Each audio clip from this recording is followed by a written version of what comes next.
పిల్లలు genius scholarship contest లో participate చేసి 1 lakh స్కాలర్షిప్ ని గెలుచుకోవాలనుకుంటున్నారా? వెంటనే ఈ వీడియో డిస్క్రిప్షన్ లో ఫస్ట్ కనిపించే లింక్ పై క్లిక్ చేసి కాంటెస్ట్ లో పార్టిసిపేట్ చేసి స్కాలర్షిప్ గెలుచుకోండి. ఆ కనిపించే గ్రామం పేరు చండీపూర్. గత కొంతకాలంగా పౌర్ణమైతే చాలు అడవిలో నుండి ఒక ఆత్మ నడుచుకుంటూ ఊరిలో తిరుగుతూ ఉంటుంది.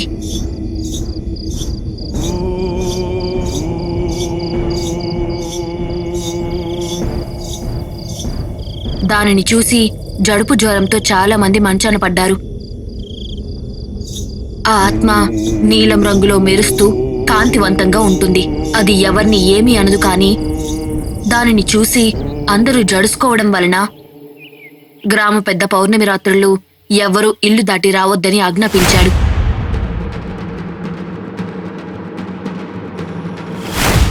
అప్పట్నుండి పౌర్ణమి రాత్రి చండీపూర్ నిర్మానుష్యంగా మారిపోతుంది. ఇదిలా ఉండగా ఒక పౌర్ణమి రాత్రి పొలిమేరలో అంజలి ఒక్కటే నడుచుకుంటూ వెళ్తుంది. ఊరిలోకి అడుగు పెట్టగానే గల్లు గల్లుమంటూ నడుచుకుంటూ వెళ్తూ ఉంది ఆత్మ. ఆత్మని చూడగానే గుండె జల్లుమంది అంజలికి. పరుగున ఇంట్లోకి వెళ్ళి తన సిక్కంలో నుండి బంగారు నాణేలు తీసి బీరువాలో భద్రపరిచి, అమ్మయ్యా, ఎవ్వరూ చూడలేదు అని అనుకునేలోపు ఎవరో తలుపు దబాదబమని బాదుతూ ఉన్నారు. భయపడుతూనే తలుపు తెరిచి చూస్తే ఎదురుగా ఆత్మ వణికిపోతూ భయం భయంగా, నన్నేమి చేయకు, నన్నేమి చేయకు. నేను నిన్నేం చేస్తాను అంజలి? నన్ను గుర్తుపట్టలేదా? తనని పేరు పెట్టి పిలిచిన ఆత్మని తేరిపారా చూసింది. ఆ ఆత్మ ఎవరో కాదు, తన భర్త స్నేహితుడు బిల్లుది. బిల్లు అన్నయ్య, మీరా? మీరు చనిపోయారు కదా? మీరు చనిపోయి స్వర్గానికి వెళ్ళా. అక్కడి నుండి ప్రతి నెల భూమిపైకి రావడానికి అనుమతి పొందా. ప్రతి నెల పౌర్ణమి రాత్రి నన్ను భూమిపైకి వెళ్ళమని పంపిస్తారు కాపలా వాళ్ళు. నేను నా భార్య పిల్లలతో గడిపి మళ్ళీ సూర్యోదయం అవ్వక మునిపే స్వర్గానికి వెళ్ళిపోతా. మరి నా భర్త మనోజ్ ని కూడా మీతో తీసుకురావచ్చు కదా అన్నయ్య? కొంపదీసి ఆయన నరకంలో ఉన్నాడా? మీతో స్వర్గంలో లేడా? వాడు కూడా నాతో పాటే స్వర్గంలో ఉన్నాడు. కానీ స్వర్గం నుండి భూమి మీదకి రావాలి అంటే 10,000 బంగారు కాసులు రుసుము కట్టాలి. అప్పుడే కాపలా వాళ్ళు వదులుతారు. అది కూడా పౌర్ణమి అర్ధరాత్రి 8 గడియలు మాత్రమే. పాపం మనోజ్ దగ్గర చిల్లిగా అవ్వలేక స్వర్గంలోనే ఉండిపోయాడు. వాడు నిన్ను తలవని రోజు లేదనుకో. పోతే పోని, వెదవ బంగారం. మా ఆయన కన్నా నాకు బంగారం ఏమీ ఎక్కువ కాదు. పాపం, ఆయనకు నేనంటే ఎంత ఇష్టమో. వచ్చే పౌర్ణమికి రా అన్నయ్య, నువ్వు అడిగిన బంగారం మొత్తం ఇస్తాను. నువ్వు స్వర్గంలో మా ఆయన పేరు మీద రుసుము కట్టి ఆయన్ను కూడా నీతో తీసుకురా. సరే, కానీ ముఖ్యమైన విషయం, స్వర్గం నుండి భూమి మీదకి ఆత్మలు వస్తాయి అన్న విషయం ఎవ్వరికీ తెలియకూడదు. తెలిస్తే ప్రమాదం. సరే సరే, నేనెవరికీ చెప్పనులే అని ఇంట్లోకి వెళ్లి తన బీరువాలో ఉన్న బంగారం అంతా లెక్క చూసింది. కానీ బిల్లు ఆత్మ చెప్పిన 10,000కి చాలా తక్కువ ఉంది. బిల్లు అన్న అడిగినంత బంగారం లేదు. పౌర్ణమి సాయంకాలం పొలిమేర శ్మశానంలోకి వెళ్లి బంగారం తెచ్చుకోవాలి. మరుసటి రోజు అంజలి పక్కింటి స్నేహితురాలు వాణి కనిపిస్తే రాత్రి జరిగిందంతా చెప్పింది. ఏంటి, స్వర్గం నుండి భూమిపైకి రావాలంటే బంగారం రుసుము కట్టాలా? ఊర్లో తిరిగే ఆత్మ బిల్లు గాడిదా? కలగన్నావా ఏంటి? నాకు చెప్తే చెప్పావు, ఇంకెవ్వరికీ చెప్పకు. నీకు పిచ్చి పట్టిందని ఊర్లో నుండి వెలేస్తారు. అసలే ఒకసారి ఊర్లో అందరినీ ఎలానే పిచ్చి వాళ్ళని చేసావు. నీ మాట నమ్మి నేను వెరివెంగలప్పనయ్యాను అందరి ముందు. వెళ్ళు వెళ్ళు, పని చూసుకో. బిల్లు ఆత్మ మరీ మరీ చెప్పినా కూడా అలవాటు ప్రకారం అంజలి నోట్లో రహస్యం దాగదు. అందుకే తన చిన్ననాటి స్నేహితురాలు వాణికి చెప్పింది, కానీ వాణి నమ్మలేదు. రోజులు గడుస్తున్నాయి. పౌర్ణమి రోజు రానే వచ్చింది. సాయంత్రం అవగానే ఊరు మొత్తం నిర్మానుష్యంగా మారిపోయింది. అంజలి సంచి పట్టుకుని పొలిమేర దాటి శ్మశానం వెనుక ఉన్న పాడుబడ్డ నూతిలోకి దిగి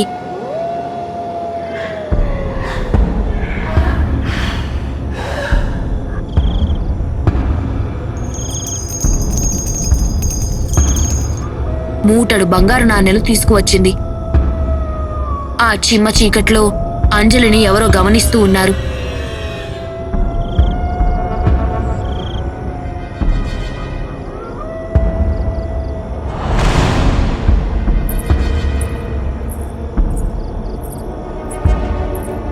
పౌర్ణమి వెలుతుర్లో భయంకరమైన నీడ అంజలి వెనుకే వస్తూ ఉంది. ఊరిలో అడుగు పెట్టగానే నిశ్శబ్దం.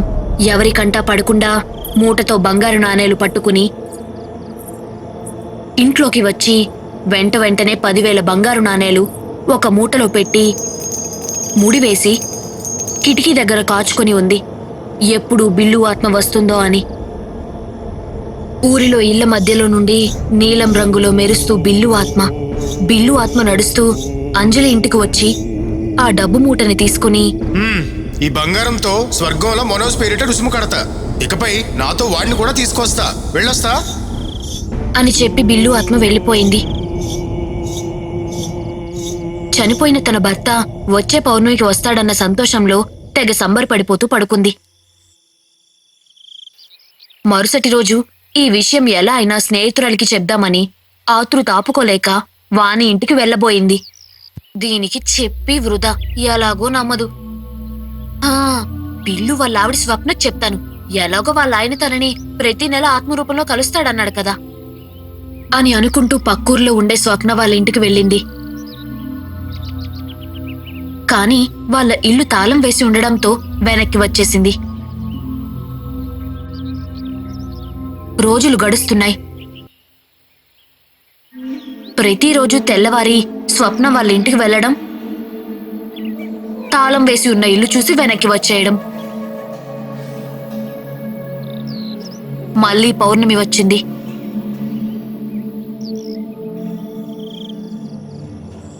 భర్త మనోజ్ స్వర్గంలో నుండి ఆత్మరూపంలో వస్తాడని ఆశగా ఎదురు చూస్తూ ఉంది. కానీ మనోజ్ రాలేదు. ఇంకా చీకటిగానే ఉంది. కొంపదీసి ఇచ్చిన బంగారం సరిపోలేదేమో. ఒకవేళ బిల్లు అన్నయ్య ఆత్మ వచ్చి ఇంకా బంగారం కావాలంటే ఎలా? ఇంట్లో ఒక్క కాసు బంగారం కూడా లేదు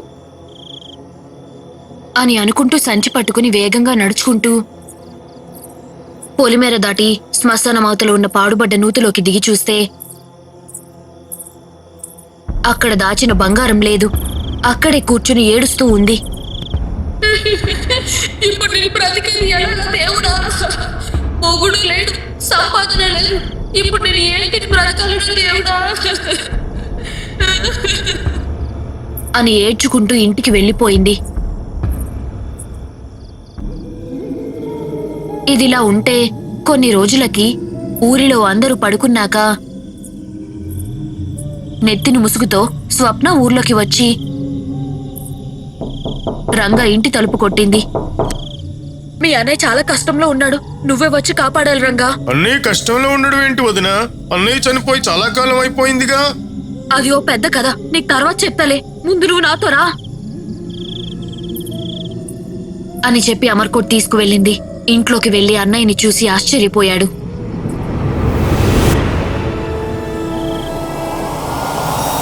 ఏంటి అన్నయ్య మొహం ఇలా అయిపోయింది? అయినా అన్నయ్య చచ్చిపోలేదా? కొన్ని రోజుల నుండి ఇలానే అయిపోయాడు. బయటకు రాలేక సరిగ్గా నిద్ర తిండి లేక చనిపోయేలా ఉన్నాడు. నువ్వే మీ అన్నయ్యని కాపాడాలి రంగా. ఏంటో విచిత్రంగా ఉంది. అసలు మీరెందుకు ఈ ఊర్లో ఉన్నారో, చనిపోయిన అన్నయ్య బ్రతికే ఉండడం ఏంటో, బుర్ర పిడికిలంత అయిపోవడం ఏంటో. సరే, ఇలాంటి వాటికి మా మంత్రాలు అవ్వ ఒక్కరితే పరిష్కారం చూపగలదు. నేను వెళ్ళి అవ్వని తీసుకువస్తా అని మదిర బయలుదేరి వెళ్లి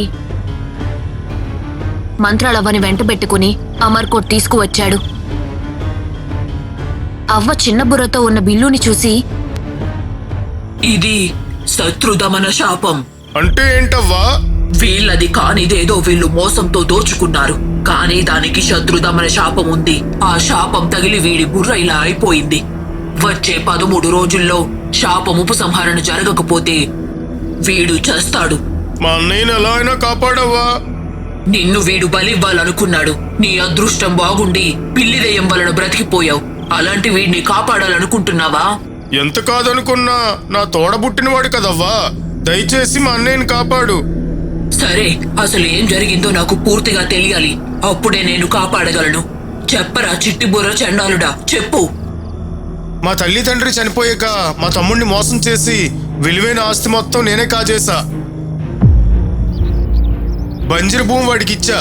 అయినా కూడా వాడు వాడి భార్య సంధ్య పొలం పని చేసుకుంటూ బ్రతుకుతున్నారు. నేను నా పెళ్ళం మాత్రం కూర్చుని కోట్లు సంపాదించాలి అనుకున్నాం. అడ్డదారిలో డబ్బు రెట్టింపు చేద్దామని నేను జూదమాడితే నా భార్య అధిక వడ్డీల కోసం ఆశపడి వడ్డీకి డబ్బులు అప్పులిచ్చి మేము మా ఆస్తి మొత్తం పోగొట్టుకున్నాం. ఏం చేయాలో తోచక పక్కూర్లో తిరుగుతున్న నాకు చిన్ననాటి స్నేహితుడు మనోజ్ కనిపించాడు. వాడు చాలా అప్పుల్లో ఉన్నాడంట. వాడికి తెలిసిన తాంత్రికుడు ఏదో ఒక దెయ్యాలనిదికి దారి ఉన్న పాత తాళపత్రం ఇచ్చాడంట. వాడు ఒక్కడే అక్కడికి వెళ్ళడానికి భయం వేసి నన్ను తోడు రమ్మన్నాడు. అరే, దెయ్యాలనిదంటే భయంగా ఉంది, నువ్వు కూడా నాతో తోడురారా. నిధి దొరికితే సరి సమానంగా పంచుకుందాం, నాతో వస్తావా? సరే అని చెప్పి ఆ తాళపత్రంలో ఉన్న చోటుని వెతుక్కుంటూ 7 రాత్రులు ప్రయాణం చేశాక కాళరాత్రి వనం చేరుకున్నాం. ఇందులో ఉన్న చోటుకి చేరుకున్నాం, కానీ నిధి ఎక్కడుందో తెలియడం లేదు. అవును, అంత నిర్మానుష్యంగా ఉంది. ఇప్పుడు ఏం చేయడం? ఇక్కడే ఉందాం, ఏదో ఒక దారి దొరుకుతుందిలే. ఇంతలో ఏదైనా జంతువుని వేటాడి తిందాం, బాగా ఆకలి వేస్తోంది.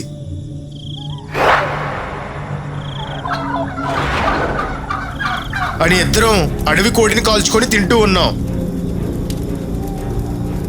మనకు దెయ్యాల నిధి ఎలా అయినా దొరకాలరా అని ఎక్కడో చెట్టు మీద ఉన్న చిలుక చెప్పి ఎగిరిపోయింది. ఇద్దరం సుష్టిగా తిని గురిపెట్టి పడుకున్నాం. మేం కాల్చుకున్న కోడి వాసనకి భక్తాసుర, రక్తాసుర అనే 2 దయ్యాలు ఆత్రంగా వచ్చాయి. వాటిని చూసి ఇద్దరం భయంతో వణికిపోతూ ఉన్నాం. భయపడకండి, మిమ్మల్ని మేమేమీ చెయ్యము. మీరు వండిన దానిని మేము తినొచ్చా? తిను. ఆ 2 దెయ్యాలు మేము తినగా మిగిలిన కోడిని తినేసి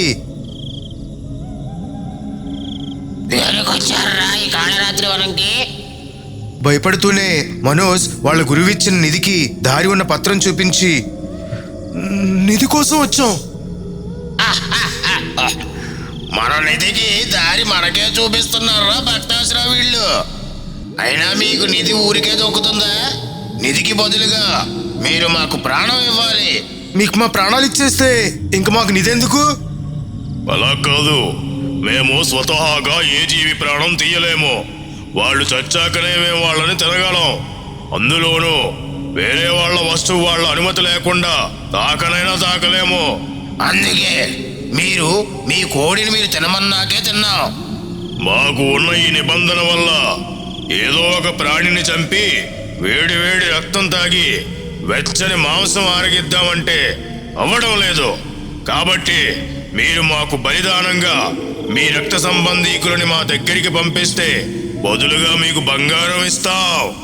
వాళ్ళ ప్రతిపాదనకి మేము సరే అన్నాము.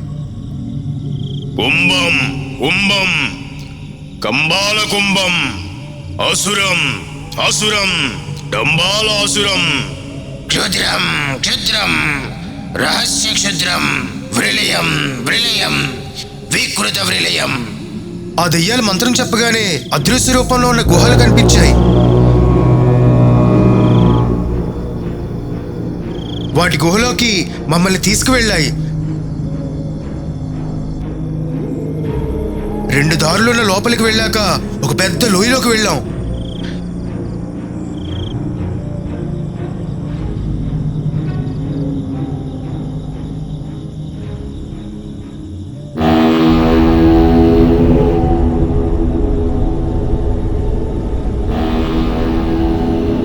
ఇద్దరికి 2 పెద్ద గంగాళంతో బంగారం ఇచ్చి మా ఇద్దరికి చెరొక పత్రం ఇచ్చి, ఏంటిది, దేనికి? మా దగ్గర నిధి తీసుకొని మీ రక్త సంబంధీకుల్ని ఇక్కడికి పంపిస్తా అని ఒప్పంద పత్రం. దీనిపై వేలిముద్ర వేసి అప్పుడు నిధి తీసుకువెళ్ళండి. నిధిని చూడగానే మా ఇద్దరి కళ్ళు చెదిరిపోయాయి. ఆశతో వెనక ముందు ఆలోచించకుండా సరే అని భక్తాసుర పత్రంపై నేను, రక్తాసుర పత్రంపై మనోజ్ వేలిముద్ర వేసి నిధి పట్టుకొని బయలుదేరిపోయాం. కానీ ఆ గంగాలో నిండా బంగారం చాలా బరువుంది. దానిని మొయ్యడం ఒక్కడి వల్ల అయితే అవ్వదు. అందుకే ఆ దెయ్యాల్ని సహాయం అడిగాం. మా ఊరి వరకు అవే గంగాళంతో నిధిని మోసుకొచ్చి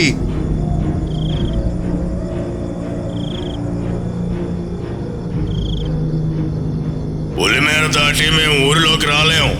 ఇక్కడ నుండి నువ్వే తీసుకువెళ్ళు. సరే, నేను ఊర్లోకి వెళ్ళి మా ఆవిడ్ని తీసుకొస్తా. మనోజ్, నువ్వు ఇక్కడే ఉండు.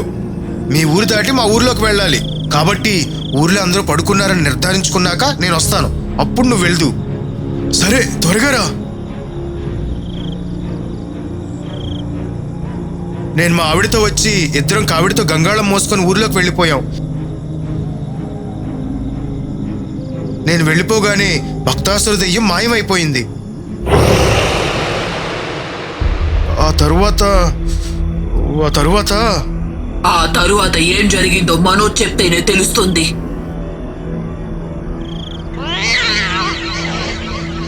అని పిల్లిదయ్యాన్ని ఊర్లోకి పంపించి మనోజ్ వాడిన బట్టలు తెప్పించి అక్కడే బేతాల ముగ్గు వేసి మనోజ్ ఆత్మని ఆవాహన చేసింది.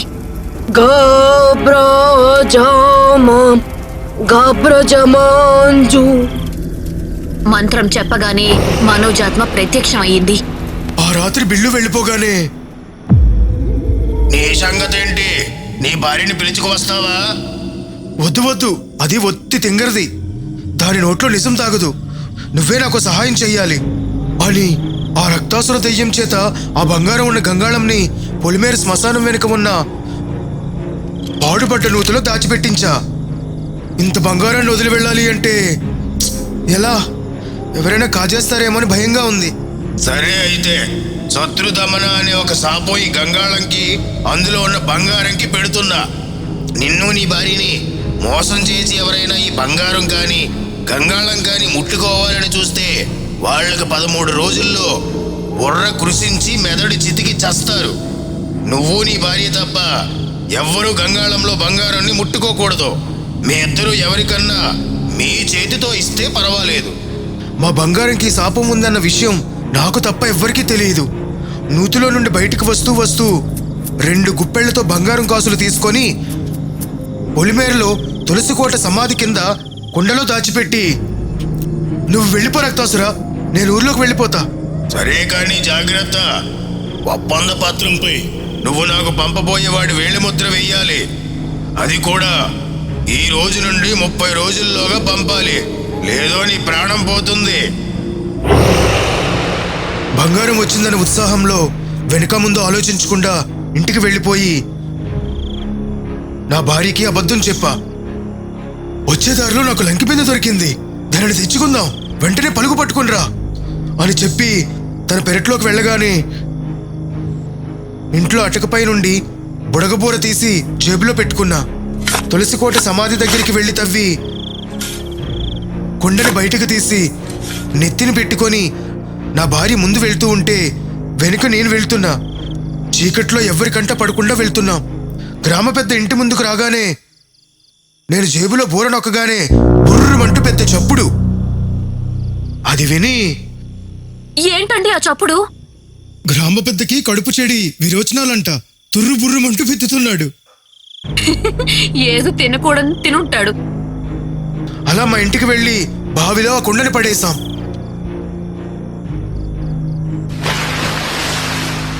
అదేంటి బంగారు ఉన్న కుండ నూతిలో పడేశారు?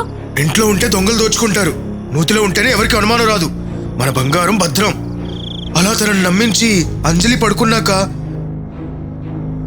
నేను చడి చప్పుడు కాకుండా నూతిలో నుండి ఆ కుండను తీసి అందులో బంగారం మా పెరట్లో మామిడి చెట్టు త్వరలో దాచి కుండ పడేసి వచ్చి పడుకున్నా.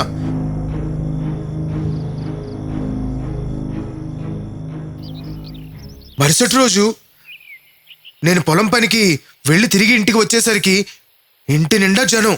గ్రామ పెద్ద కూడా ఉన్నాడు. ఏంట్రా మనోజ్, ఏదో లంక మీద దొరికిందంట. ఊర్లో దొరికింది ఊరి సొత్తు అవుతుంది, కానీ నీ ఒక్కడి సొత్తు ఎలా అవుతుంది? లంక బింద అలాంటిదేం లేదయ్య గారు, మీకెవరో అబద్ధం చెప్పారు. ఎవరో చెప్తే నేనెందుకు నమ్ముతాను? మీ ఆవిడే చెప్పింది.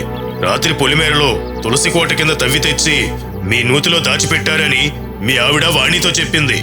అయితే వెతకండి, దొరికితే మీరే తీసుకోండి దొరికితే నిజం దాచిపెట్టినందుకు జరిమానా కూడా కట్టాల్సి వస్తుంది. అని మా నూతిలో పొలిమేర తులసికోట సమాధి వెనుక వెతికారు. ఆఖరికి ఇంట్లో కూడా వెతికారు. ఒక్క బంగారు నాణెం కూడా కనబడలేదు. కోపంతో గ్రామ పెద్ద అంజలిని చడామడా తిట్టాడు. అదేదో కలకాని ఉంటుంది అయ్యగారు. కలేంటి?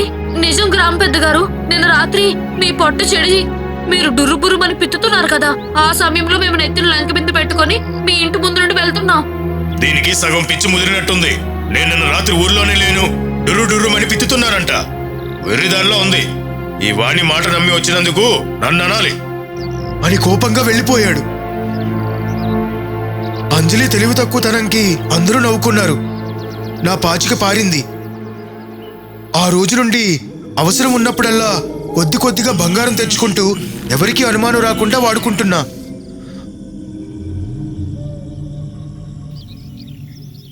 రోజులు దగ్గర పడడంతో బిల్లు వాళ్ళ తమ్ముడు రంగాన్ని పిలిచి చేతిలో 4 బంగారు నాణాలు పెట్టి, ఈ పత్రంలో నువ్వు వేలిముద్రి. నాన్న బ్రతికున్నప్పుడు ఎవరికో అప్పు పడ్డాడంట. నీ వాటా అప్పు కూడా నేనే తీర్చేస్తున్నా. ఇదిగో పత్రంలో ఉండే దారిలో వెళ్ళు అని వాళ్ళ తమ్ముడు రంగాన్ని నమ్మించి దెయ్యం ఇచ్చిన ఒప్పంద పత్రంపై వేలిముద్ర వేయించి పంపాడు. అయితే అమాయకుడైన రంగా ఆ దారిలో వెళ్తూ వెళ్తూ చెట్టు కింద ఆగి వాళ్ళ ఆవిడ వండి పెట్టిన రాగిపిండి అట్లు తింటూ ఉన్నాడు. చెట్టుపైన కూర్చున్న పిల్లిదేయానికి అట్లు వాసనకి ఆకలి పుట్టి వాడి ముందు ప్రత్యక్షమయ్యింది. అలా మనోజ్కి పిల్లిదేయం పరిచయం అయ్యింది.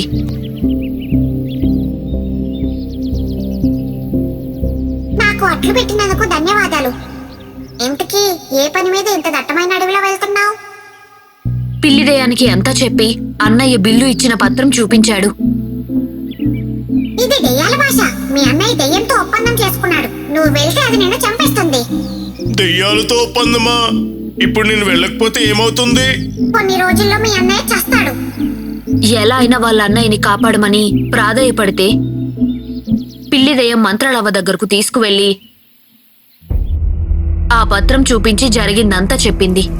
ఈ ఒప్పంద పత్రం ప్రకారం మీ అన్నయ్య నిన్ను వాటి దగ్గరికి పంపితే మీ అన్నయ్య హామీ తీరినట్టే. నువ్వు వాటి చేతుల్లో చచ్చినా తప్పించుకున్నా మీ అన్నయ్యకి సంబంధం లేదు అని వాడికి రక్ష కట్టి పంపింది.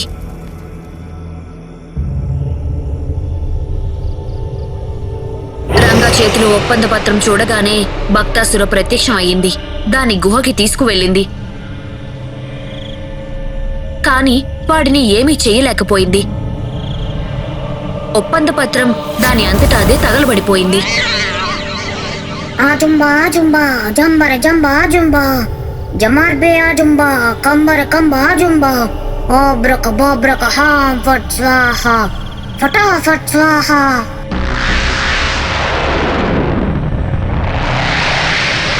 దాని నుండి పిల్లిదెయ్యం సహాయంతో రంగా తప్పించుకుని ఇంటికి వచ్చేశాడు. మనోజ్కి రక్త సంబంధికులు ఎవరూ లేకపోవడం వలన ఎవరినీ పంపలేదు. 30వ రోజున రక్తం కక్కుకొని పడిపోయాడు.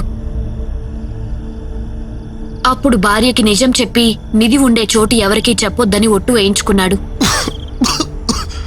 నిధి పూర్తిగా తెచ్చుకోకు. ఎవరు లేని సమయంలో రాత్రులు మాత్రమే నిధిలో కొంత కొంత తెచ్చుకో అని చెప్పి చనిపోయాడు. పొలిమేర శ్మశానంలో మనోజ్ సమాధిని తవ్వి మరీ శవాన్ని బయటకు తీసి తినేసింది రక్తాసుర. భర్త చనిపోతూ మరీ మరీ చెప్పి ఒట్టు వేయించుకున్నాడు. అయినా కూడా అంజలి నోటిలో నిజం దాగలేదు. ఎవరో ఒకరికి చెప్పాల్సిందే. కొన్ని రోజులకి అంజలి వాళ్ళ స్నేహితురాలు వాణికి నిధి కోసం చెప్పింది. ఆపతావని సొల్లు కబుర్లు. అప్పుడు అలాగే అందరి ముందు నీ వల్ల వెంగలప్పనయ్యాను, నీకో దండం, నీ కలలు నిజమని నాకు చెప్పక తల్లో అని వెళ్ళిపోయింది. దెయ్యాల నుండి తప్పించుకుని రంగా సురక్షితంగా తిరిగి వచ్చాక కూడా తన ప్రాణానికి ఏమీ కాకపోవడంతో తెగ సంబరపడ్డాడు బిల్లు. మనోజ్ గడి చచ్చాడు, నాకు మాత్రం ఏం కాలేదు. అక్కడ బిల్లు రోజురోజుకి జూదం ఆడుతూ ఆడుతూ సంవత్సరంలో నిధి మొత్తం ఖర్చు పెట్టేశాడు. అప్పుల పాలయ్యాడు. ఇక అప్పుల వాళ్ళ నుండి తప్పించుకోవడానికి చనిపోయాడని నాటకం ఆడాడు. నది స్నానానికని నదిలో దిగి ప్రవాహంలో కొట్టుకుపోయాడు అని అందర్నీ నమ్మించారు. అప్పటి నుండి ఊరికి ఏదో అరిష్టం పట్టినట్టు ప్రతి పౌర్ణమికి ఊరిలో ఆత్మ తిరగడం మొదలయ్యింది. చచ్చిపోయాని ఊర్లో అందరినీ నమ్మించి అడవిలో ఒక కొండ గుహలో బ్రతుకుతున్నా. నాతో అడవిలో కలిసి బ్రతకడానికి నా భార్య రాను అంది. తనని పిల్లల్ని విడిచి ఉండలేక ఒక పౌర్ణమి రాత్రి వస్తూ ఉంటే నాకు ఒక చిన్న మడుగు మెరుస్తూ కనిపించింది. ఆ నీళ్లు గబ్బిలాల లాలాజలం కలవడం వల్ల మెరుస్తున్నాయి. అందులో మునిగితే నేను మెరిసేవాణ్ణి, అది కూడా పౌర్ణమి చంద్రుడు వెలుగులో మాత్రమే. అందుకే ప్రతి పౌర్ణమికి ఊర్లో ఆ నీటిలో తడిచి వచ్చి సూర్యోదయం కాకముందు వెళ్ళిపోయేవాణ్ణి. నా మెరుపును చూసి అందరూ నన్ను ఆత్మ అనుకునేవాళ్లు. అప్పుడు ఒక రాత్రి మనోజ్ భార్య పొలిమేరలో నుండి వెళ్లడం చూసి వెంబడించా. ఇంట్లో బంగారు కాసులు లెక్క పెడుతూ కనిపించింది. ఓ, మనోజ్ గారిని దెయ్యం చంపేసి నిధి తీసుకుపోయింది అనుకుంటున్నా ఇన్నాళ్ళు. వీళ్ల దగ్గర ఇంకా నిధి ఉందన్నమాట. ఆ మనోజ్ గాడు ఆ నిధి ఎక్కడ దాచాడో ఎప్పుడు అడిగినా చెప్పలేదు. ఈ ఎర్రిబాగులు దాన్ని ఏమార్చి ఆ నిధి కాజేసి నా పెళ్లంతో ఏదో ఒక ఊరి వెళ్ళి సుఖంగా బ్రతుకుతా అని అంజలిని ఏమార్చి తనంతట తానే నిధి దగ్గరికి వెళ్లేలా చేశా. మా ఆవిడ్ని ముందే అంజలిని ఒక కంట కనిపెట్టమని చెప్పా. అంజలి నిధి కోసం వెళ్లే సమయంలో నా భార్య వెంబడించి నిధి ఉండి చోటు తెలుసుకుంది. నేను నా భార్య మొత్తం నిధి కాజేసి ఊరు వదిలి అమర్కోట వచ్చేశాం. కానీ ఆ నిధికి సాపు ఉందని తెలియగా గంగాళంలో చేయిపెట్టా. వెంటనే నా బుర్రెలా అయిపోయింది. నన్ను కాపాడండి. నీలాంటి వెధవని రెండోసారి కాపాడితే నా వంటి మూర్ఖురాలు ఉండదు. పోరా వెధవ, చావు. అవ్వా, ఎంతైనా మా అన్నయ్య తప్పు తెలుసుకున్నాడు. ఆ నిధి మొత్తం అంజలికి ఇచ్చేస్తాడు. మా అన్నయ్యని కాపాడు. నీ మొహం చూసి ఈసారికి వీడిని కాపాడుతున్నాను. నేను చెప్పినట్టు చెయ్యు. శత్రుదమన శాపం పెట్టిన వాళ్ళ ప్రాణశక్తితో మాత్రమే ఉపసంహరించవచ్చు. నువ్వు ఆ కాలరాత్రి వనంకి వెళ్ళినా కూడా ఆ దెయ్యాల గుహకి చేరుకోలేవు. ఎందుకంటే అది అదృశ్య రూపంలో ఉంటుంది. అంజలి వాళ్ళ ఇంట్లో ఏదో ఒక చోట రక్తాసురుతో చేసుకున్న ఒప్పంద పత్రం ఉంటుంది. అది తీసుకొని వెళ్ళు. ఆ పత్రాన్ని చూపించు. మంత్రాలవ్వ చెప్పినట్టే చేసి మాయావనం చేరుకుని గట్టిగా అరిచాడు. ఓయ్! మీకు బలిగా నన్ను పంపించారు. ఇదిగో ఒప్పంద పత్రం అని చూపించు. అప్పుడు ఆ దెయ్యం ప్రత్యక్షం అవుతుంది. దాని గుహకి దారి చూపిస్తుంది. వెంటనే పొట్టి పిల్లి నీకు సహాయపడతారు. వాటి ప్రాణం ఆ ఒంటి కొబ్బరి చెట్టు బొండంలో ఉంది. దానిని చెట్టు నుండి తెంచగానే అవి రెండు చస్తాయి.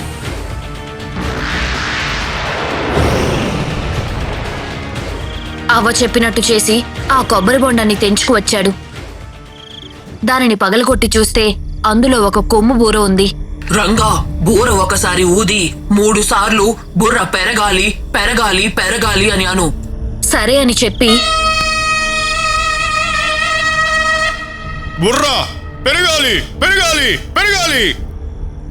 బిల్లు బుర్ర కొద్దిగా పెరిగింది. బుర్ర పెరగాలి పెరగాలి పెరగాలి. బిల్లు బుర్ర కొద్దిగా పెరిగింది. బుర్ర పెరగాలి పెరగాలి పెరగాలి. బిల్లు బుర్ర కొద్దిగా పెరిగింది. కొద్దిగా పెరుగుతున్న బుర్రను చూసి స్వప్నకి విసుగు వచ్చింది. ఇలా మెల్లిగా కాకపోతే త్వరగా చేయొచ్చుగా అని బూర లాక్కుని గట్టిగా చాలాసేపు ఊదింది. బుర్ర పెరగాలి పెరగాలి పెరగాలి. బుర్ర పెరగాలి పెరగాలి పెరగాలి. బుర్ర పెరగాలి పెరగాలి పెరగాలి. అలా 10 సార్లు ఏకదాటిగా అనేసరికి బుర్ర పెద్దదిగా పెరిగి పెరిగి పెరిగి పేలిపోయింది. బిల్లు తల పగిలి చచ్చాడు. అది చూసి స్వప్న కూడా గుండె పగిలి చచ్చింది. వెధవాళ్ళకి మనం మంచి చేద్దాం అనుకున్న పైవాడు ఊరుకోడు కదా. చేసిన పాపం ఊరికే పోతుందా? ఆ గంగాలంతో బంగారం తీసుకువెళ్లి అంజలికిచ్చేశారు. దానికి ఉన్న శాపం అందరికీ తెలియడం వలన తలుపు తీసి నిధిని అందరికీ కనిపించేలా పెట్టినా కూడా ఎవ్వరూ ముట్టుకోవడం లేదు. నా కోసం ఇంత నిధి సంపాదించాడు. నా భర్త మనోజ్ ఒక్కసారి నా కోసం దిగి వస్తే బాగున్ను. తదాస్తు.